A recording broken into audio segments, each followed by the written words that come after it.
Senator James Paterson. James, thank you for coming on. I think this is such an important issue. You've really led the charge on this issue about TikTok in Australia. 7 million of us have got the app. Explain how the data is or can potentially be accessed by Beijing. Peter, it's great to be with you. We've learned quite a lot about the way in which TikTok operates in Australia in just the last 2 months.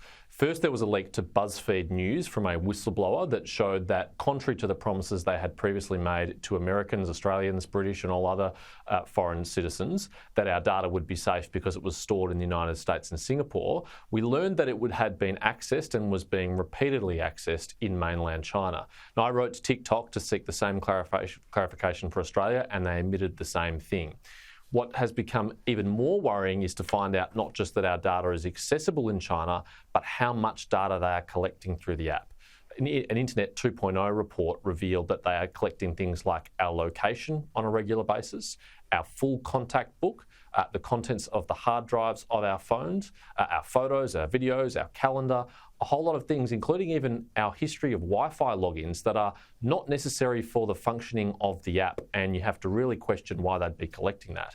And why this is a particular concern with a company like TikTok is because you pointed out it's owned by a Chinese parent company, ByteDance, that's subject to China's national security legislation, including the 2017 National Intelligence Law, which requires all entities and citizens of China to secretly cooperate with Chinese intelligence agencies if requested.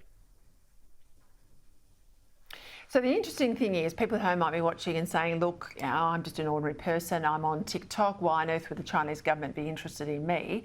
But this goes to the aggregation of data, the way in which citizens' data, millions and millions of different footprints, as you've just described there, are pulled together, and then they get a very accurate picture when they cross-reference that data as to what's happening in a country. That's right, Peter. The Chinese government is building the most sophisticated technological surveillance state we've ever seen in history. And it's not just their own citizens that they're interested in, and it's not even just citizens or former citizens of theirs in the Chinese diaspora elsewhere in the world.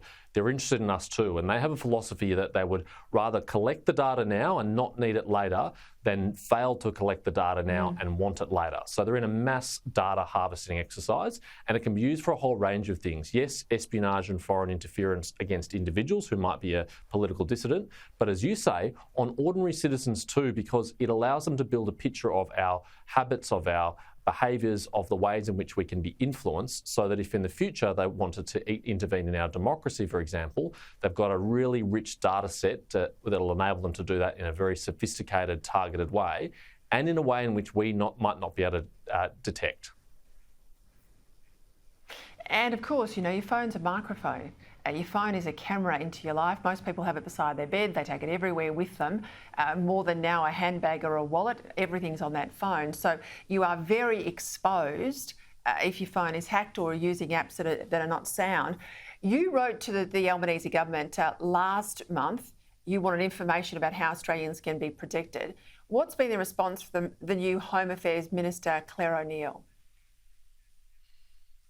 Well, for the first month after I wrote to Claire O'Neil, there was no response at all, other than one public statement by the Minister that she was concerned about this and that she hoped Australians were concerned about it too.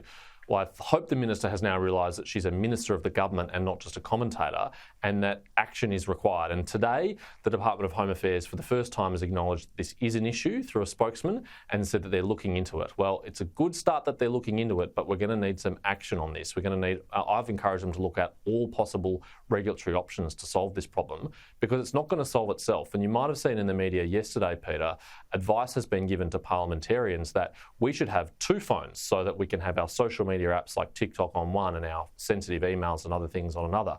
Well, that's not very practical advice for the 7 million Australians who aren't going to go out and buy a second phone so they can have TikTok. They need protection by the government, and they need the government to act. So I'll be holding them to account for that. Look, I'd be telling people, go into your settings, turn off access to your contacts, your camera, all of those things. But to be honest, I haven't got the app on my phone. I've read a bit too much about these things in the past. Get it off your phone, delete it off your phone, and just don't take the chance. I've got to ask you, you used to chair the Parliamentary Intelligence Committee, Andrew Hastie before you in the last Parliament. There's a bit of a blue going on about this committee, not on your side, but inside Labor, because this is for the benefit of my guests, of course, after the election, the committee is reformed.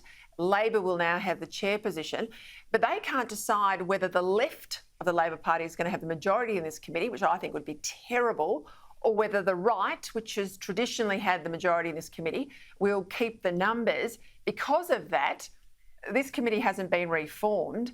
Where's it up to?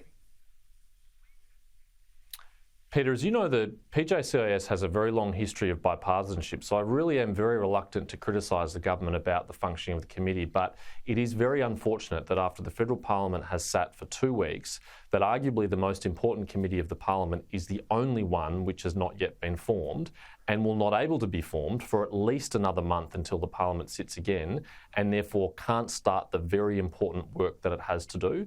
So I'm not sure what's going on inside the Labor Party that is causing them to be not able to resolve this issue, not able to put forward the normal nominees that they would for the committee, but I really hope they're able to resolve it soon in the national interest, because this is a really important committee that needs to be stood up and start its work again.